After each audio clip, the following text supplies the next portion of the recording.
शुक्लांबरधरं विष्णुं शशिवर्णं चतुर्भुजं प्रसन्नवदनं ध्यायेत् सर्वविघ्नोपशान्तयेत्। गुरुर्ब्रह्मा गुरुर्विष्णुः गुरुर्देवो महेश्वरः गुरुस्साक्षात् परब्रह्म तस्मै श्रीगुरवे नमः। व्यासाय विष्णुरूपाय व्यासरूपाय विष्णवे नमो वै ब्रह्मनिधये वासिष्ठाय नमो नमः। कूजन्तं राम रामेति मधुरं मधुराक्षरम् आरुह्य कविताशाखां वन्दे वाल्मीकिकोकिलं। श्रुतिस्मृतिपुराणानाम् आलयं करुणालयं नमामि भगवत्पादं शङ्करं लोकशङ्करं। शङ्करं शङ्कराचार्यं केशवं बादरायणं सूत्रभाष्यकृतौ वन्दे भगवन्तौ पुनः पुनः। ईश्वरो गुरुरात्मेति मूर्तिभेदविभागिने व्योमवत्व्यक्तदेहाय दक्षिणामूर्तये नमः। वागर्धाविव सम्पृक्तौ वागर्धप्रतिपत्तये जगतः पितरौ वन्दे पार्वतीपरमेश्वरौ। सूक्तिं समग्रयितुः स्वयमेव लक्ष्मीः श्रीरङ्गराजमहिषीमधुरैकटाक्षैः वैदग्ध्यवर्णकुणकुम्भनगौरवैर्यां कण्डूलकर्णकुहराः कवयोधयन्ति। शान्ताकारं भुजगशयनं पद्मनाभं सुरेशं विश्वाकारं गगनसदृशं मेघवर्णं शुभाङ्गं लक्ष्मीकान्तं कमलनयनं योगिहृद्यानगम्यं वन्दे विष्णुं भवभयहरं सर्वलोकैकनाथं। मनोजवं मरुततुल्यवेगं जितेन्द्रियं बुद्धिमतां वरिष्ठं वातात्मजं वनरयूथमुख्यं श्रीरामदूतं शिरसा नमामि। आपदामपहर्तारं दातारं सर्वसम्पदां लोकाभिरामं श्रीरामं भूयो भूयो नमाम्यहम्। श्रीरामचन्द्रं श्रितपारिजातं सीतामुखाम्बोरुहचिञ्चरीकः समस्तकल्याणगुणाभिरामः निरन्तरं मङ्गलमातनोतु। माणिक्यवीणां मुपलालयन्तीं मदालसां मञ्जुलवद्विलासां महेन्द्रनीलद्युतिकोमलाङ्गीं मातङ्गकन्यां मनसा स्मरामि। हरिः ओम्। పరమేశ్వర స్వరూపమైన సభకి నమస్కారం.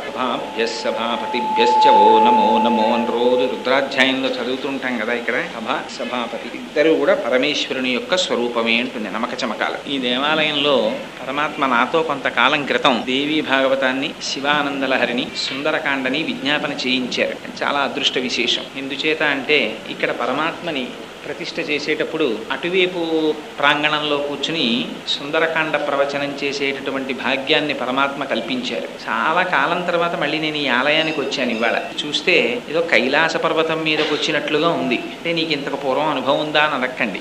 అంటే శాస్త్రంలో చదివిన దాన్ని బట్టి కైలాస పర్వతం మీద ప్రమథగణ సహితుడైనటువంటి పరమశివుని యొక్క కొలువు కూటము ఎంత సౌందర్యవంతంగా ఆనందదాయకంగా ఉంటుందని వర్ణింపబడిందో అంత ఆనందదాయకంగా భక్త పరివేష్టితమై ఈ దేవాలయం శోభిల్లుతోంది. అందున ఇక్కడ నేను గమనించినటువంటి చాలా ఆశ్చర్యకరమైనటువంటి విషయం, పరమశివుని యొక్క తేజస్సు మూర్తీభవించి పరిఢవిల్లుతోంది. ఎందుచేత అంటే ఆయనే ఇక్కడ లింగాకృతిలో ఉన్నాడు, ఆయనే ఇక్కడ హనుమ యొక్క ఆకృతిలో ఉన్నారు. పరమశివావతారమే హనుమ. అందుకే హనుమ ఎక్కడ కాలు పెడితే అక్కడ శుభం, ఎక్కడ పరమశివుని యొక్క పూజ జరిగితే అక్కడ శుభం. శివ అంటేనే శుభం, శివ అంటే మంగళస్వరూపుడు. పరమశివుని యొక్క ఆజ్ఞ లేక మంగళం జరగదు. ఎక్కడ మంగళం జరగాలన్నా, ఎక్కడ గడపకి తోరణం కట్టాలన్నా అక్కడక్కడ పరమశివుని యొక్క అనుజ్ఞ పొందితే మాత్రమే మంగళం జరుగుతుంది. ఆ మంగళం ఎక్కడ నుంచి ఎక్కడ వరకు ఉంటుందంటే ఇంట్లో జరిగేటటువంటి సామాన్యమైన శుభకార్యము దగ్గర నుంచి మోక్ష సంపత్తిని పొందడం వరకు పరమశివుని యొక్క కటాక్షమే. అందుచేతనే పురాణములన్నీ పరిఢవిల్లడానికి కారణం పరమశివుని యొక్క అనుగ్రహం. శివానుగ్రహం లేకుండా ఎవరికి ఎటువంటి వారికి కూడా సంపూర్ణమైనటువంటి జ్ఞానం కలగదు. పోతనామాచ్యులంతటి వారు మహానుభావుడు భాగవతాన్ని ఆంధ్రీకరించాలంటే మొట్టమొదట అమ్మవారిని స్తోత్రం చేశారు. తమ ఇలవేల్పు కనుక అమ్మలగన్నయమ్మ ముగురమ్మల మూలపుటమ్మ చాలా పెద్దమ్మ సురారులమ్మ కడుపారడి బుచ్చినయమ్మ తన్ను లోనమ్మిన వేల్పుటమ్మల మనంబున ఉండెడియమ్మ దుర్గమాయమ్మ కృపాబ్ధినిచ్చుట కవిత్వ మహత్వ పటుత్వ సంపదల్ అని చెప్పుకున్నారు. ఒక పద్యం చెప్పడం అంటే ఏదో ఎక్కడో కూర్చుని సంతోషంగా ఏదో రాయడం కాదు. ఇక్కడ నుంచి చెప్పారు పోతన గారు. ఇప్పటికీ ఆ పద్యం ఎక్కడుందో తెలుసా అండి మీకు? విజయవాడ పట్టణంలో ఇంద్రకీలాద్రి మీద వేయించేసినటువంటి కనకదుర్గ అమ్మవారి యొక్క రాజద్వారపు పైన గడప మీద ఈ పద్యం ఉంటుంది. పోతన గారు ఇప్పటికీ అక్కడ సజీవులై అమ్మవారి యొక్క చరణ మంజీర శబ్దములను ప్రతిరోజు వింటూనే ఉన్నారు. ఆనాడు చెప్పుకున్నారు ఆర్తితోటి. అమ్మవారు తీసుకెళ్లి ఆయన చెయ్యి పట్టుకెళ్లి పరమశివుడి చేతిలో పెట్టింది. వెంటనే ఒక మాట అన్నారు, వాలిన భక్తి మెచ్చత నవారిత తాండవకేలికి దయాశాలికి శూలికి శిఖరిజా ముఖపద్మ మయూఖ మాలికి మన్మథ గర్వ పర్వతోన్మూలికి నారదాది మునిముఖ్య మనస్సరసీరుహాళికిన్ అని చివర లికారం వేస్తూ ఆ లింగస్వరూపుడైనటువంటి పరమశివుని యొక్క అనుగ్రహము ప్రసరించనిదే జ్ఞానము కలగదు. ఒకవేళ జ్ఞానము కలిగిన ఆ జ్ఞానము కేవలము భక్తితో కూడినదై ఎటువంటి ప్రతిఫలాపేక్షను ఆశించనటువంటిదై కేవలము పరమేశ్వరుని యొక్క చరణారవింద సంసేవనములకు మాత్రమే వినియోగపడేటటువంటి భక్తితో కూడిన జ్ఞానముగా శాశ్వతత్వాన్ని పొందదు. పోతన గారు ఒక మాట చెప్పుకుంటారు, శ్రీకైవల్య పదంబు కోరుటకునై చింతించదన్ లోకరక్షైకారంభకు భక్తపాలన కళా సంరంభకు దానవోద్రేక స్తంభకు కేళిలోల విలస దృగ్జాల సంభూత నానా కంజాత భవాంట కుంభకు.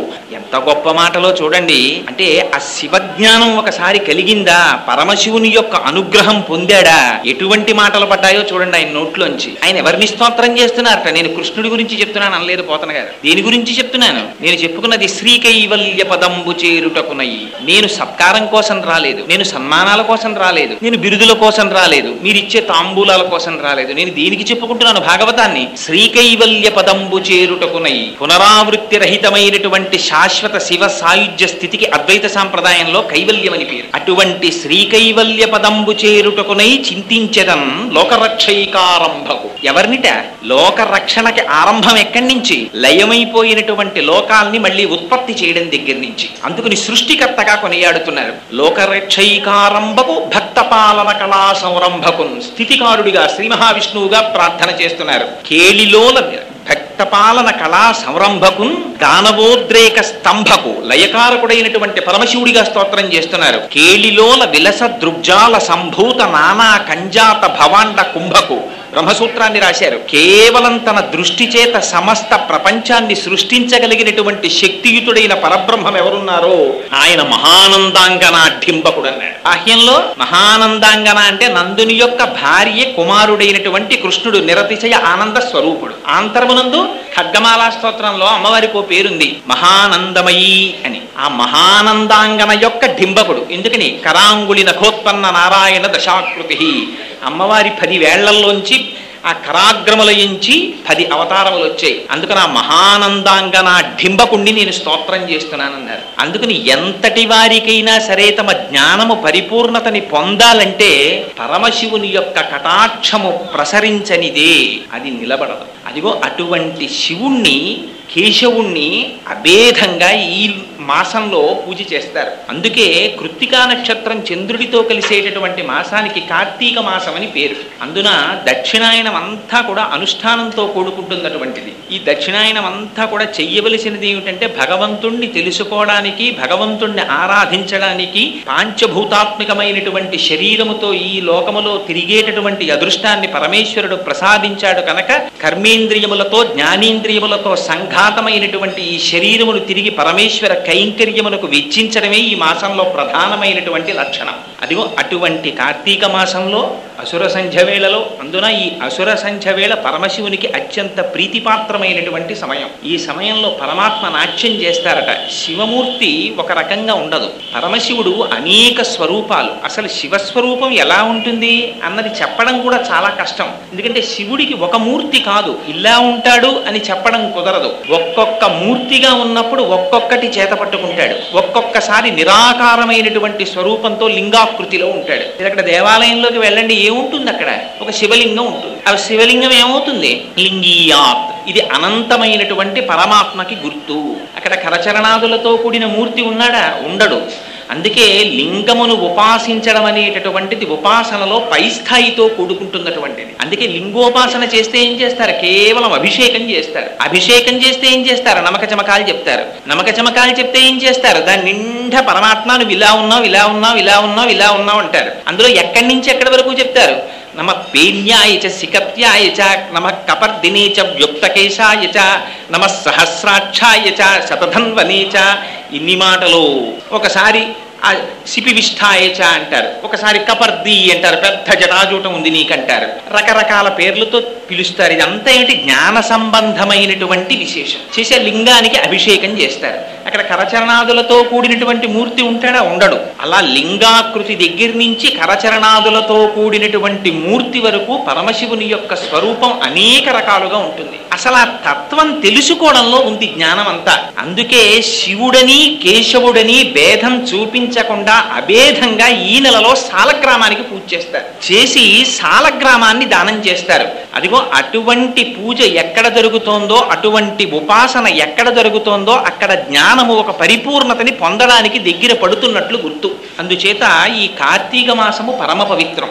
అందున అసుర సంధ్య వేళ మరింత పరమ పవిత్రం. అందుచేత సంధ్యారంభ విజృంభితం శృతిశిరస్థానాంతరాధిష్ఠితం సప్రేమ భ్రమరాభిరామసకృత్సద్వాసనాశోభితం భోగీంద్రాభరణం సమస్త సుమన పూజ్యం గుణావిష్కృతం సేవే శ్రీగిరి మల్లికార్జున మహాలింగం శివాలింగితం అంటారు శంకరాచార్యులు వారు. మహానుభావుడు ఎంత దర్శనం చేశారో కానీ ఆ శంకర భగవత్పాదులు మద్ది చెట్టు కల్లుకున్నటువంటి మల్లెతీగని చూసి పార్వతీదేవి చేత ఆలింగనము చేయబడినటువంటి పరమశివ స్వరూపాన్ని ఉపాసన చేశారు. ఆయన ఇప్పటికీ శ్రీశైల పర్వత శిఖరముల మీద ఒకసారి దిగుతారట సంధ్యానాట్యం చేసేటప్పుడు. అదిగో అటువంటి పరమశివ అనుగ్రహము లేనిదే ఏ రకమైన జ్ఞానమునకు సంపూర్తి ఉండదు.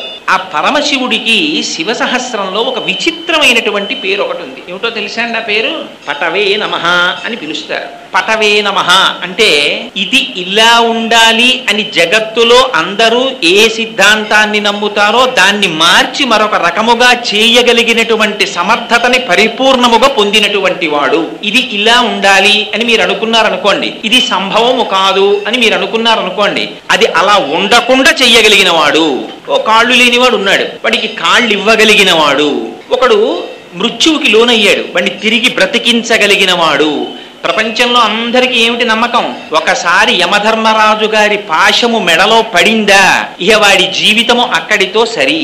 అటువంటి యమధర్మరాజు యొక్క పాశము మెడలో పడితే చాలా జాగ్రత్తగా అర్థం చేసుకోవాలి చంద్రశేఖరాష్టకాన్ని. మార్కండేయ మహర్షి, పరమశివ నీ పాదములు పట్టుకుంటున్నాను, నన్ను ఈ మృత్యువు నుంచి విడిపించని స్తోత్రం చేయలేదు. ఆయన ఏమని స్తోత్రం చేశారు? చంద్రశేఖర చంద్రశేఖర చంద్రశేఖర పాహిమాం కిన్నో మృత్యు కరిష్యతి అన్నారు. నీ పాదములు పట్టి ఉండగా ఈ మృత్యువును నేను చెయ్యగలదని అడిగాడు ఆయన. ఇది ఆయన యొక్క ధృతి. శివుడి పాదములు పట్టుకుని ఉండగా మృత్యువు నన్ను పట్టుకోవడమా అని అడిగారు. అడిగితే పరమశివుడు ఏం చేశారో తెలుసండి? అది పటవే నమః అంటే తన ఎడమకాలి పాదంతో యమధర్మరాజు గారి వక్షస్థలం మీద తన్నాడు. పొంగిపోయారు శంకర భగవత్పాదులు శివానంద లహరిలో. వక్షస్థాడనమంతకస్య కఠినాపస్మార సంవర్ధనం భూభృత్పర్యటనం నమత్సురశిర కోటీర సంఘర్షణం కర్మేదం మృదులస్య తావక పదద్వంద్వస్య గౌరీపతే మచ్చేతోమణిపాదుకా విహరణం శంభో సదాంగీకురు. స్వామి, ఆ రోజున యమధర్మరాజు యొక్క కఠినమైన వక్షస్థలాన్ని నీ ఎడమ పాదంతో తన్నినప్పుడు ఎంత సొక్కిపోయిందోనయ్యా పాదం. స్వామి, నా మనస్సు అనేటటువంటి మణిపాదుకుని తొడుక్కుని తిరగవా అని అడుగుతారు భక్తితోటి. అదిగో అటువంటి యమధర్మరాజుని తన్నినటువంటి వాడు శంకరుడంటే. ఎవ్వరూ ప్రపంచంలో ఇది చేస్తారని ఊహించలేనటువంటి పనిని చెయ్యగలిగిన వాడు పరమశివుడు. ఎందుచేత ఎంతటి వారైనా సరే మన్మధుని యొక్క బాణము పడితే లొంగిపోవలసింది. అట్లాంటిది మన్మధుణ్ణి తన మూడివ కంటి మంట చేత కాల్చినవాడు పరమశివుడు. యమధర్మరాజు యొక్క వక్షస్థలమునందు ఎడమకాలి పాదంతో తన్నినవాడు పరమశివుడు.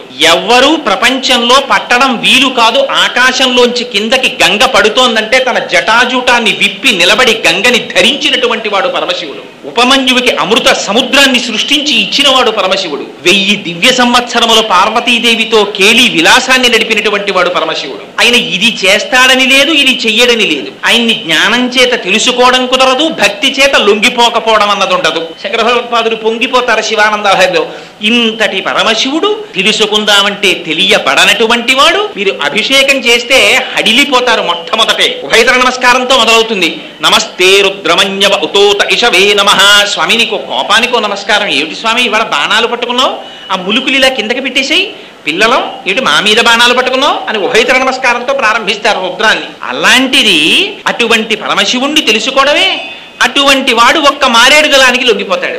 ఒక్క పువ్వు తీసుకెళ్లి అక్కడ పెడితే చాలు లొంగిపోతాడు. ఆయన దగ్గరికి వెళ్ళి అసలు ఏమీ ఇవ్వక్కర్లేదు, మనం ఏమి ఇవ్వగలం? ఏమి ఇవ్వలేము పరమశివుడికి. ఒక్కసారి భక్తితో ప్రణమిల్లితే చాలు పొంగిపోతాడు. ఆయన ఏమి ఇవ్వలేడు, ఏమైనా ఇవ్వగలడు ఆయన. అంతటి పరమాత్మ కనుకనే శంకరులు అంటారు, మార్గావర్తిత పాదుకా పశుపతే రంగస్య కూర్చాయతే గండూషాంబు నిషేచనం పురదిపోర్ దివ్యాభిషేకాయతే కించిత్ భక్షితమంశేష కబళం నవ్యోపహారాయతే భక్తి కిం న కరోత్యహో వనచరో భక్త్యావతంసాయకే.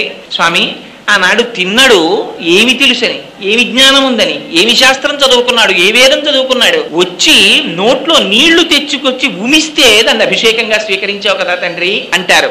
అంతటి శక్తి కలిగినటువంటి వాడు పరమశివుడు అంటే. అటువంటి శివారాధనం ఎక్కడ జరుగుతుందో, అటువంటి శివుణ్ణి ఎక్కడ పిలుస్తారో, అందుకే కలియుగంలో మహేశ్వరార్చన చాలా గొప్పది. ఎక్కడ శివ అన్న 2 అక్షరములు దొల్లుతుంటాయో అక్కడక్కడికి యమధర్మరాజు యొక్క భటులు కూడా ప్రవేశించలేదు. అంతటి మహానుభావుడు పరమశివుడంటే.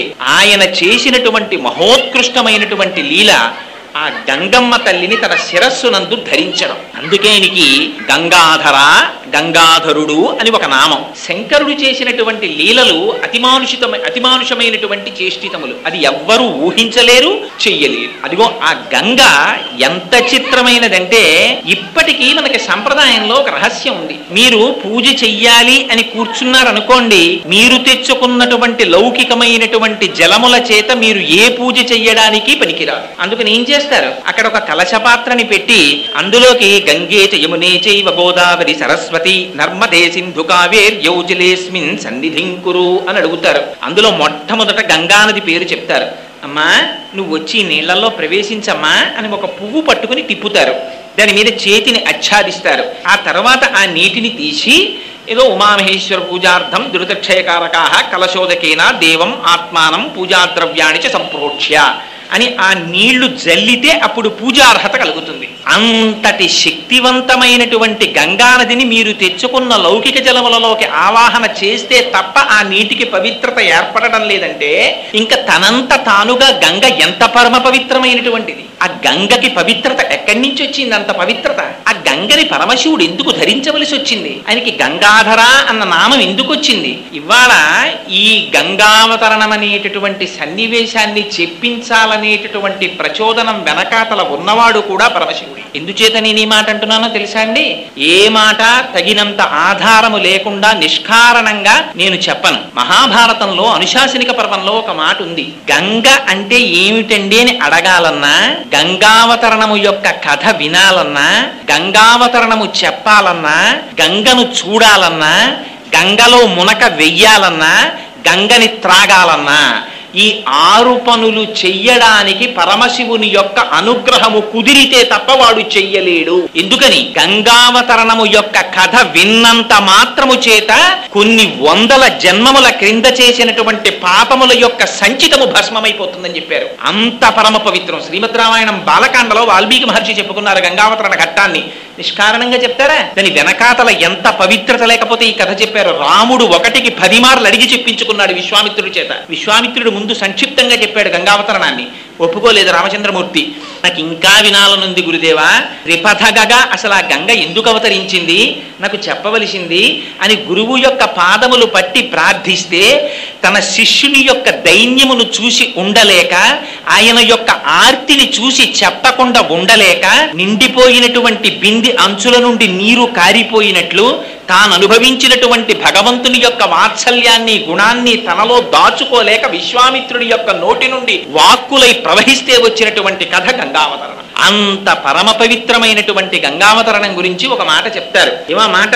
భజగోవింద స్తోత్రంలో ఆనందగిరి ఒక శ్లోకం చెప్తారు. భగవద్గీత కించితి ధీత గంగాజలలవ కణికాపీత సకృతపియేన మురారి సమర్చ క్రియతే తస్య యమేన నచర్చ. యమధర్మరాజుతో చర్చ ఉండదుట.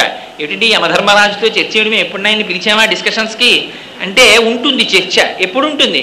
చిట్ట చివరి కాలంలో ప్రాణోత్క్రమణం అయిపోతున్నప్పుడు ఆయన ప్రతినిధులుగా ఆయన భటులు వస్తారు. వచ్చి పాశములు వేసి లాగుతూ ఉంటారు. బ్రతికియున్నన్నాళ్ళు నీ భజన తప్పను కాని మరణకాలమునందు మరతునేము ఆవేళ యమదూతలాగ్రహంబున వచ్చి ప్రాణముల్ పెకలించి పట్టునప్పుడు కపవాత పైత్యముల్ కప్పగా శ్రమచేత కంపముద్భవమంది కష్టపడుచు నారాయణాయంచు నా జింహతో నిన్ను పిలుతునో శ్రమచేత పిలువలేను నాటికిపుడి నీనామస్మరణ చేతు చివినిడవయ్య భూషణ వికాస శ్రీధర్మపుర నివాస దుష్ట సంహార నరసింహ దురిత దూరా అంటారు. ఆ పాశాలు వేసి లాగేస్తుంటే కపవాత పైత్యములు ప్రకోపించేస్తే ఆ ప్రాణవాయువు వ్యానం దొరకకుండా అటు ఇటు పరిగెడుతుంటే భయంకరమైన రూపాలతో భటులు లాగేస్తుంటే నా వాళ్ళున్నారు నేను రానని జీవుడు ఏడుస్తుంటే ఆనాడు చర్చ అవుతుంది.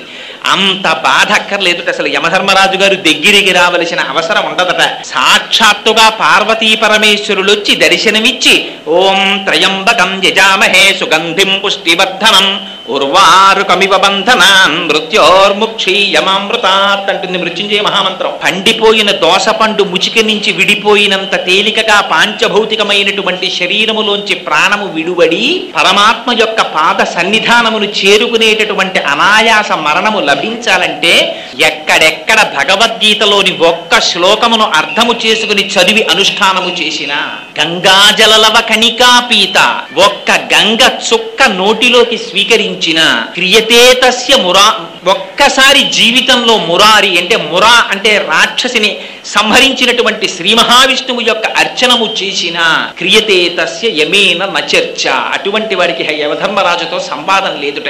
అందున పరమ పవిత్రమైనటువంటి కార్తీక మాసంలో అసుర సంధ్య వేళలో పరమశివుడు అటుపక్కన హనుమ, వెనక సుబ్రహ్మణ్యుడు, ఇంతమంది మహాభాగవతులు కూర్చున్నటువంటి పరమ పవిత్ర ప్రాంగణంలో గంగావతరణ కథాఘట్టాన్ని వినడం అంటే అది శివానుగ్రహం లేకుండా జరిగే విషయమా, చెప్పడం జరిగే విషయమా?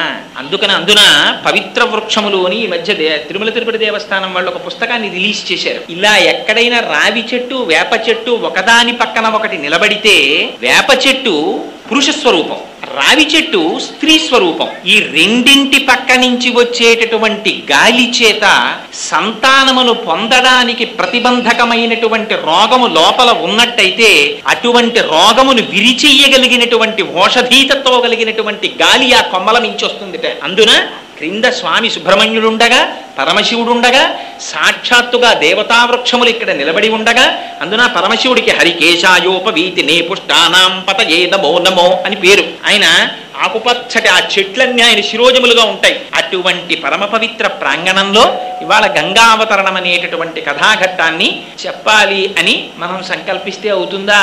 శివానుగ్రహం ఉంటే ఆ స్వామి పలికించుగాక అని ప్రార్థన చేసి, సరే ఇంతకన్నా ఇంట్రడక్షన్లోకి వెళితే సమయం అంతా దానికే సరిపోతుంది కనుక ఆ గంగావతరణ ఘట్టాన్ని ప్రస్తావన చేసే ప్రయత్నాన్ని చేస్తాను. శ్రీమద్ రామాయణంలో బాలకాండలో రామచంద్రమూర్తి తాటకా సంహారం చేసిన తరువాత విశ్వామిత్ర మహర్షితో కలిసి బయలుదేరి వెడుతున్నప్పుడు శోణానదీ తీరంలో కూర్చున్నప్పుడు అడిగారు, అసలు ఈ గంగ ఎందుకు అవతరించింది? ఈ గంగ స్వర్గలోకం నుంచి భూమి మీదకి ఎందుకు పడింది? అలా పడినప్పుడు వచ్చినటువంటి అవరోధములు ఏమిటి? ఎందుకు రావలసి వచ్చింది? నాకు ఈ కథాఘట్టాన్ని వివరించవలసింది అని అడిగారు. విశ్వామిత్ర మహర్షి సంక్షిప్తంగా ఆ కథని వర్ణించారు. కానీ రామచంద్రమూర్తికి తెలుసుకోవాలనేటటువంటి కుతూహలము పరిపూర్ణముగా ఉన్నవారు కనుక నాకు దీని చేత తృప్తి లేదు. ఈ గంగని త్రిపథగా అని పిలుస్తారు. అంటే ఆకాశములో ప్రవహించినప్పుడు మందాకిని, భూమి మీద ప్రవహించినప్పుడు భాగీరథి, పాతాళంలో ప్రవహించినప్పుడు భోగవతి అని 3 పేర్లు. అందుకని త్రిపథగా అంటారు. దానికి ఆ పేరెందుకు వచ్చింది నాకు చెప్పవలసింది అని అడిగారు. అడిగితే విశ్వామిత్ర మహర్షి దాన్ని పూర్వోత్తర భాగముల కింద 2 కింద చెప్పారు. ఎంత చిత్రం అంటే అసలు ఇది చెప్పవలసినటువంటి సమయం ఆసన్నమైనప్పుడు విశ్వామిత్ర మహర్షి నోటి వెంట అనుకోకుండా పక్క సర్గంలో 2 పరమాద్భుతమైనటువంటి విషయములు ప్రస్తావన చెయ్యబడ్డాయి. ఒకటి కందోత్పత్తి. సుబ్రహ్మణ్యేశ్వర స్వామి వారు ఎలా జన్మించారనేటటువంటి రహస్యాన్ని ముందు సర్గాల్లో చెప్పారు. ఎందుకని హిమవంతుడనేటటువంటి పర్వతరాజుకి మేరువు యొక్క కుమార్తె అయినటువంటి మనోరమ భార్య. ఆ భార్యాభర్తలిద్దరికీ కూడా 2 కుమార్తెలు. పెద్ద కుమార్తె పేరు గంగ, రెండవ కుమార్తె పేరు ఉమ. రెండవ కుమార్తె అయినటువంటి ఉమ పరమశివుని గురించి ఘోరమైనటువంటి తపస్సు చేసి అపర్ణయై స్వామికి భార్య అయింది. అందుకని పార్వతీ పరమేశ్వరులు అయ్యారు వాళ్ళిద్దరు. పెద్ద కుమార్తె అయినటువంటి గంగ దేవతలు వచ్చి ప్రార్థన చేశారు హిమవంతుణ్ణి, మాకు దేవతా కార్య నిమిత్తమై ఈ గంగ మాకు కావలసినటువంటి అవసరం వచ్చింది, అందుకని మాతో పంపించమని. హిమవంతుడు అంగీకరించాడు. ఆనాడు గంగని దేవలోకానికి తీసుకుని వెళ్లారు దేవతలందరూ. అందుకని దేవలోకంలో ప్రవహిస్తుండేది గంగ. భూమి మీద కాని రసాతలంలో కాని అప్పటికి గంగా నది లేదు. అటువంటి పరిస్థితులలో ఒక విచిత్రమైనటువంటి సమయం ఆసన్నమైంది. అందులో అయోధ్య నగరాన్ని సగరుడనేటటువంటి ఒక మహారాజు పరిపాలిస్తుండేవారు. ఆయన పేరే సగరుడు. గరం అంటే విషం. విషము లోపల ఉన్నవాడు కాబట్టి సగరుడని పేరు. అదేంటంటే విషం లోపల ఎందుకుంది అంటే ఆ వంశంలో ఒక విచిత్రమైనటువంటి విషయం జరిగింది. అసితుడు అని సగరుని యొక్క తండ్రి. ఆయన హిమాలయ పర్వత ప్రాంతములలో కూర్చుని భృగు మహర్షి యొక్క ఆ ప్రశ్రవణం మీద కూర్చుని తపస్సు చేసుకుంటున్నటువంటి సమయంలో రాజు యొక్క 2 భార్యలు గర్భవతులయ్యారు. కానీ పెద్ద భార్య రెండవ భార్యకి కుమారుడు జన్మించకూడదనేటటువంటి ఆక్రోశంతో విషాన్ని పెట్టింది. ఈ విషయం తెలియనటువంటి ఈ రెండవ భార్య వెళ్ళి భృగు మహర్షి యొక్క పాదముల మీద పడి వేడుకుంది. భృగు మహర్షి త్రికాలవేది కనుక ఆమె కడుపులో పెరుగుతున్నటువంటి పిండములు సంహరించడానికి విషప్రయోగము జరిగిందని గుర్తించి అమ్మాయికి అపారవంతమైన తేజోవంతుడు కీర్తివంతుడు అయినటువంటి కుమారుడు జన్మిస్తాడు, కానీ విషముతో జన్మిస్తాడు కాబట్టి గరముతో కూడినవాడు కనుక సగరుడవుతాడని పేరు పెట్టారు. అదిగో ఆ సగరుడు అయోధ్య నగరాన్ని పరిపాలిస్తున్నాడు. ఆయనకి 2 భార్యలు. మొదటి భార్య పేరు కేశిని. ఆవిడ గొప్ప ధర్మశాస్త్రం తెలుసున్నటువంటి వ్యక్తి, మహాపతివ్రత, సాధ్వి. రెండవ భార్య పేరు సుమతి. ఈవిడ గరుత్మంతుని యొక్క సోదరి అంటారు. ఈ 2 భార్యలలో రెండవ భార్య అయినటువంటి సుమతి అపారమైనటువంటి సౌందర్య రాశి. చాలా జాగ్రత్తగా కథాగమనాన్ని మనం అర్థం చేసుకోవాలి. పెద్ద భార్య ధర్మశాస్త్రమునందు ప్రవీణురాలు, గొప్ప ప్రవర్తన కలిగినది. రెండవ భార్య సౌందర్య రాశి. ఒకరు ధర్మమునకు పెద్దపీట, ఒకరు బాహ్య సౌందర్యమునకు పెద్దపీట. 2 రాజుకి భార్యలు. కానీ అసలు భార్యని స్వీకరించడం అనేటటువంటిది శాస్త్రంలో దేనికి అంటే పుత్ర సంతానమును పొందుట కొరకు. అందుకని సచేల స్నానం చేస్తాడు.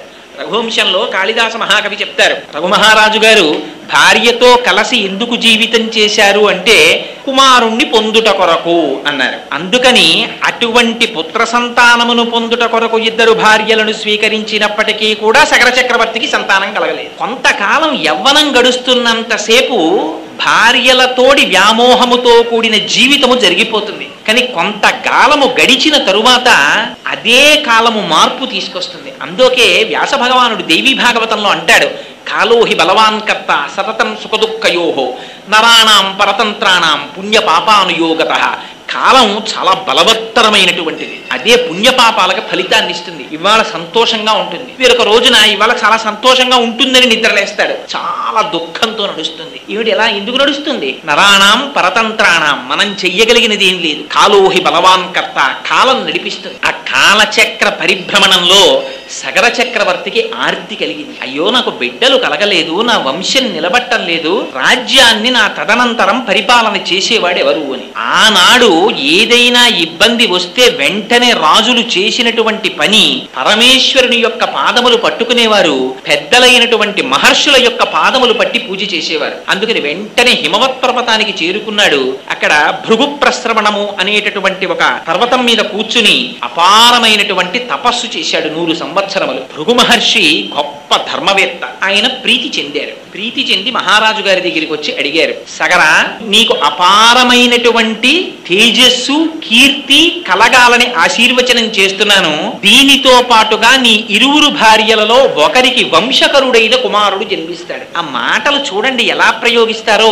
ఒకరికి వంశకరుడైన కుమారుడు. వంశకరుడంటే వాడి వలన వంశము వంశము వంశము వంశము నడుస్తుంది అలా ముందుకి. కొడుకులు కొడుకులకి కొడుకులు కొడుకులకి కొడుకులు మనవలు మనవలకి మునిమనవలు అలా నడుస్తూ వెడుతుంటుంది. అది చూడాలి తండ్రి. అలా ఎంతమందిని చూస్తే అది మహదైశ్వర్యం. తండ్రికి మహదైశ్వర్యం ఏది అంటే తన వంశము యొక్క ఉన్నతిని తాను చూసుకోవడం. అందుకని నీకు వంశకరుడైనటువంటి కుమారుడు ఒక భార్యకి జన్మిస్తాడు.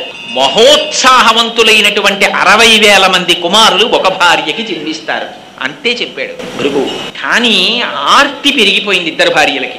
ఎవరికి 60,000 మంది కుమారులు పుడతారు, ఎవరికి వంశకరుడైన కుమారుడు పుడతారని ఇద్దరు గభాలన లేచి అడిగారు భృగువుని, మహానుభావ మాలో ఎవరికి వంశకరుడైన కుమారుడు జన్మిస్తాడు, ఎవరికి 60,000 మంది సంతానం జన్మిస్తారు? ఆయన ధర్మవేత్త, ఆయన ఎందుకు నిర్ణయం చెయ్యాలి?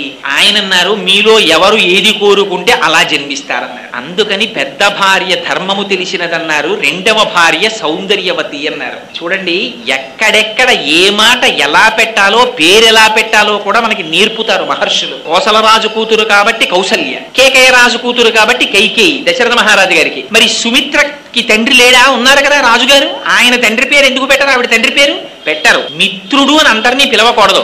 ఏమండి వీరు మా మిత్రులండి అనకూడదు, ఎవరిని పడితే వారిని. వీరు మా స్నేహితులండి అని చెప్పాలి. మిత్రుడు అని చాలా తక్కువ మందినే చెప్పాలి. ఎవరు మిత్రుడు? మితము నుండి ఋతమునకు ఎవరు తీసుకుని వెడతారో, మనతో పాటే తిరుగుతూ, మనతో పాటు ఉంటూ, మనతో పాటుగా సహజీవనము చేస్తూ, ఇది జీవితము కాదని పరమేశ్వరుని యొక్క పాదములు పొందడమే మానవ జీవితమునకు చేయమని తన నడువడి చేత మనకి నేర్పుతూ, తన మాటల చేత మనకి ఎవరు తీర్చిదిద్దుతారో వాడు మాత్రమే మిత్రుడు, మిగిలిన వాళ్ళు స్నేహితులు అంతే. శాస్త్రం శాసనాత్ శంసనాత్ ఇది శాస్త్రం, దానికేం భయం లేదు, ఉన్నదున్నట్టు కుండ బద్దలగొట్టినట్టు చెప్పేస్తుంది. అందుకని అటువంటి మిత్రధర్మాన్ని నిర్వర్తించినది కనుక దశరథ మహారాజు గారికి సుమిత్ర ఆవిడ. అందుకే ఎప్పుడెప్పుడు ధర్మం అవసరమో అప్పుడప్పుడు సుమిత్ర మాట్లాడుతుంది రామాయణంలో. రామాయణంలో సుమిత్ర మాట్లాడింది అంటే మీరు ఆ శ్లోకాన్ని మళ్ళీ ఓసారి చదవాలని గుర్తు. ఆ పేర్లు పెట్టడంలో అలా పెట్టేవారు పూర్వం. అందుకని పెద్ద భార్యని భృగువుని అడిగింది ఆవిడ. ఏమని? స్వామి మునేస్తు వచనం శ్రుత్వా కేశినీ రఘునందన పుత్రం వంశకరం రామ జగ్రాహన్ నృపసన్నిధౌ అన్నారు రామాయణంలో. ఆవిడ భృగువుని ప్రార్థన చేసిందిట, నాకు వంశకరుడైనటువంటి కుమారుడు కావాలి అని అడిగింది. ఎందుకు వస్తుంది భార్య భర్త చెయ్యి పట్టి? ఆయన యొక్క వంశమును ఉద్ధరించుట కొరకు. ఇవాళ రేపు తెలిసి తెలియనటువంటి అగత్యంతో కూడిన మాటలు చాలా మంది నోటి వెంట వస్తాయి. రామాయణం ఇతర పురాణాలు ఎర్రశిరాతో అండర్లైన్ చేసి చెప్పే ఇలాంటి తప్పుడు మాటలు మాట్లాడకూడదని. పెళ్లి జరుగుతుంటుంది, ఎవరైనా పెద్దవాళ్ళు కొత్తగా పెళ్ళైన వధూవరులు వచ్చి నమస్కారం చేస్తే అక్షతలు వేసి శీఘ్రమేవ సుపుత్రాప్రాప్తిరస్తు అన్నారనుకోండి, ఆ కన్యాదాత గారి తండ్రి శకునపక్షిలా అక్కడే ఉండో మాట అంటాడు. ఇప్పుడే పిల్లలు ఎందుకండి, వాళ్ళని సంతోషంగా గడపనివ్వండి అంటాడు. ఆ తరువాత అదే తండ్రి వచ్చి కనపడ్డ ప్రతివాడి కాళ్ళు పట్టుకుంటాడు, ఏం చేస్తే మా అమ్మాయికి పిల్లలు పుడతారండి, ఏం చేస్తే మా అబ్బాయికి పిల్లలు పుడతారండి అని. అనకూడని మాట నోటి వెంట రాకూడదు. ఏ మాట ఎందుకో తెలుసుకుని బ్రతకాలి. స్త్రీ పురుషుని యొక్క జీవితంలో ప్రవేశించేది దేని కొరకు? వంశాన్ని మార్చుకుని, ఇంటి పేరు మార్చుకుని, గోత్రాన్ని మార్చుకుని, వేరొక పురుషుడి చెయ్యి పట్టుకుని ఆ ఇంటికి ఎందుకు ఎడుతోంది? ఆ వంశాన్ని ఉద్ధరించుట కొరకు. అది ఆశీర్వచనం. అందుకే పెద్దలైన వారు లేచి వచ్చి విరగనటువంటి నడుము కలిగిన అక్షతలు చేతపట్టి ఆశీర్వచనం చేస్తున్నప్పుడు శ్రద్ధాభక్తులతో ఔదల తాల్చి అంగీకరించాలి. చేత కాకపోతే మౌనంగా ఉండాలి. లేనిపోని మాటలు మధ్యలో మాట్లాడకూడదు. అందుకని ఆవిడ ధర్మం తెలిసున్నది కనుక అడిగింది, నాకు పుత్రం వంశకరం రామ జగ్రాహం నృపసన్నిధౌ, నాకు వంశకరుడైన కుమారుడు కావాలని అడిగింది, భర్త గారి కీర్తి నిలబెట్టడానికి. రెండవ భార్య అయినటువంటి సుమతి భృగు మహర్షిని ప్రార్థన చేసింది, నాకు షష్ఠి పుత్ర సహస్రాణి. ఎటువంటి పుత్రులు కావాలి? 60,000 మంది పిల్లలు కావాలి నాకు. వాళ్ళు ఎటువంటి వాళ్ళు? మహోత్సాహం కీర్తిమతో జగ్రాహ సుమతి సుతాన్. 60,000 మంది మహా ఉత్సాహవంతులైనటువంటి కొడుకులు కావాలని. ఇవన్నీ నేను ఇంకా లోపలికి వ్యాఖ్యానం చేస్తే కొందరి మనస్సులు బాధపడతాయి. అందుకని నేను చెప్పట్లేదు కానండి, కొంచెం జాగ్రత్తగా అర్థం చేసుకోవాలి ఆ శ్లోకాన్ని. మహోత్సాహులైన పిల్లలు 60,000 మంది కావాలి. అలాగేనన్నారు మహర్షి. విడతీశారు, సంతానం అంటే ఎలా ఉంటుందో చూపించారు. ఇంటికి వెళ్ళిపోయారు రాజ్యానికి. చాలా సంతోషంగా ఉన్నాడు సగరుడు. భార్యలిద్దరూ గర్భాన్ని దాల్చారు. పెద్ద భార్య అయినటువంటి కేశినికి ఒక కుమారుడు జన్మించాడు. ఆయనని అసమంజసుడు అని పేరెట్టారు. ఆ పేరు చూడండి, అసమంజసంగా ఉందండి మీరు చెప్పింది అంటాం. ఆయన పేరు అసమంజసుడు. రెండవ భార్య అయినటువంటి సుమతికి ఒక మాంసఖండం పుట్టింది. దాంట్లో 60,000 మంది చిన్న చిన్న పిల్లలు వచ్చారు. అందులోంచి ఋషి వాక్యం ఎక్కడికి పోతుంది? దీక్ష తీసుకున్నవాడు, నిత్య తపస్వి, ఎల్లకాలముల యందు మంత్రార్థమును లోపల తిప్పుతూ ఉండేటటువంటి స్వభావం ఉన్నవాడు, త్రికాల సంధ్యావేది, వేదం చదువుకున్నవాడు, నిరంతరం వేదాన్ని పలుకుతూ ఉండేవాడు. అటువంటి వారి నోటి వెంట వచ్చినటువంటి మాట సత్యం అవుతుంది. వాళ్ళు సత్యం చెప్పడం కాదు, వాళ్ళు చెప్పినది సత్యం అవుతుంది. శంకర భగవత్పాదుల సౌందర్యలహరిలో జపో జల్ప శిల్పం సకలమపి ముద్రా విరచన అని వర్ణిస్తారు ఆ శ్లోకంలో. అందుచేత మహర్షి చెప్పారు, అదే జరిగింది. 60,000 మంది పిల్లలు ఒక మాంసఖండంలోంచి వచ్చారు. వాళ్ళు మరీ చిన్నవాళ్ళు, ఎలా బ్రతుకుతారని ఇప్పుడు మనం అంటున్నామే, ఏదో పిల్లలందరినీ తీసుకెళ్లారండి, ప్రిమిచ్యూర్డ్ బర్త్, అందుకని ఏదో ఆ గదిలో పెట్టారు, పెంచారని మనం అంటామే. ఆ ప్రక్రియ అంతా రామాయణంలో చెప్పారు. ఈ 60,000 మంది పిల్లల్ని తీసుకెళ్లి నీతి భాండములలో పెట్టారు. పెట్టి ఆ పిల్లల్ని పెంచారు, దాదులు పెంచితే 60,000 మంది పెద్దవాళ్ళు అయ్యారు. ఇటు అసమంజసుడు పెద్దవాడయ్యాడు. ఈ 60,000 మంది పిల్లలు మహోత్సాహులయ్యారు. వాళ్ళకి ఏమిటి? అన్నింటికీ ఉత్సాహమే. ఇది చెయ్యడమా చేయకపోవడమా వివేకం కాదు. ఇలా అనేటప్పటికీ ఉత్సాహం, అంతే, చేసేయడమే. ప్రతిదానికి ఉద్రేకమే, అటువంటి స్వభావం. దాంతో వీళ్ళు మహోత్సాహం కీర్తిమతో జగ్రాహ సుమతి సుతాం, అటువంటి పిల్లలు పుట్టారు. అందుకని ఇటుపక్క అసమంజసుడు పెద్దవాడయ్యాడు. పేరే అసమంజసుడు కదండి, ఆయనకి యోగ దృష్టి ఉంది. తర్వాత చెప్తారు రామాయణంలో దాన్ని. ఆ అసమంజసుడికి ఒక విచిత్రమైన లక్షణం ఉండేది. పిల్లలందరినీ పిలిచేవాడు రాజ్యంలో ఉన్న వాళ్ళని. ఒరే రండిరా, మనందరం సరయూ నది ఒడ్డుకెళ్ళి ఆడుకుందాం అనేవాడు. ఆ పిల్లలందరూ పాపం ఈ అసమంజసుడి వెనకాతల వెళ్ళేవారు. వెడితే ఈ పిల్లలందరినీ ఆ నదిలో తోసేసి వాళ్ళని మీదకెక్కి తొక్కి చంపేసేవాడు. వాళ్ళు ఊపిరాడక చచ్చిపోయేవారు. సంతోషపడిపోయి ఇంటికి వచ్చేసేవాడు. ఇది చూశారు చాలా కాలం ప్రజలు. వెళ్ళి రాజుగారికి చెప్పారు, అయ్యా, మీ కుమారుడు చేసినటువంటి అకృత్యము వలన మా పిల్లలు ఎందరో సరయూ నదిలో మరణిస్తున్నారు. ఇది శకర చక్రవర్తి అంటే. లేకపోతే మహర్షుల చేత చెప్పబడవు ఆ చరిత్రలు. ఇతరులకి ఎటువంటి శిక్షో తన కుమారుడికి అటువంటి శిక్ష. అట్లా రాజ్యములో ఉండేటటువంటి ప్రజలకి ఉపద్రవాన్ని తీసుకొస్తూ ప్రవర్తిస్తున్నాడు కనుక ఏవం పాప సమాచార సజ్జన ప్రతిపాదక పౌరాణామహితో ముక్తో పుత్రో నిర్వాసిత పురాన్ అన్నారు. వెంటనే రాజ్య బహిష్కారం విధించాడు సగరుడు. నువ్వు రాజ్యంలోంచి వెళ్ళిపో అరణ్యాలకన్నాడు.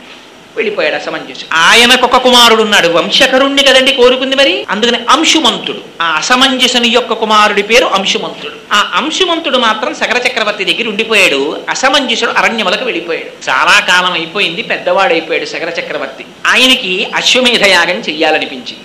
ఏదైనా చెయ్యాలి అని అనిపించగానే ఎక్కడ పడితే అక్కడ చేసేయకూడదు. అందుకే మనకి శాస్త్రం జాగ్రత్తగా చెప్తుంది. వాడు చేసేది పొద్దున్నే పూజకు కూర్చుంటాడు, వాడింట్లోనేగా రోజు చేస్తున్నది కాదేంటి, కుదరదు. అపవిత్ర పవిత్రో వా సర్వావస్థ అంగతోపి వా యస్మరేత్ పుండరీకాక్షం సబాహ్యాభ్యంతర శుచి. నీళ్లు తీసి చల్లుకోవలసిందే. అయ్యా లోపల బయట అంతా శుచియగుగాక. అదేంటండి, మా ఆవిడ తుడిచింది కదా గది, కుదరదు. అశౌచం ఉంది, దాన్ని నువ్వు మంత్రంతో మాత్రమే విరవగలవు.